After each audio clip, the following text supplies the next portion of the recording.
Hello বন্ধুরা, কেমন আছেন? আশা করি সবাই ভালো আছেন। আজকে আমি আপনাদেরকে দেখাবো কিভাবে আমার মোবাইলের মতো এভাবে ওয়ালপেপার খুবই সহজে আপনারা বানাবেন। এটা করার জন্য আপনাকে প্রথমে প্লে স্টোর অ্যাপ্লিকেশনটা ওপেন করতে হবে।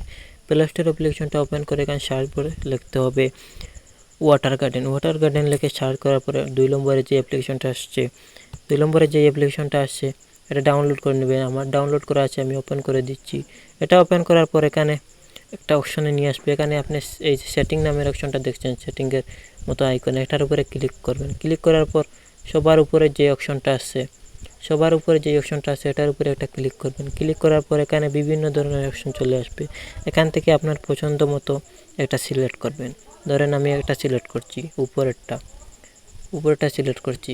এভাবে আপনি খুবই সহজে সিলেক্ট করতে পারবেন। যেটা সিলেক্ট করবেন এটাই চলে যাবে আপনার ওয়ালপেপারে। আসলে আমি আপনাদেরকে দেখাচ্ছি কোনটা আমার ওয়ালপেপারে গেল।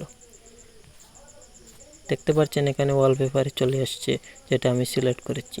এভাবে খুবই সহজে আপনারা ওয়ালপেপারে সেট করতে পারবেন। ভিডিওটা ভালো লাগলে একটা লাইক করে দেবেন, আর এই চ্যানেলে নতুন হয়ে থাকলে একটা সাবস্ক্রাইব করে দেবেন।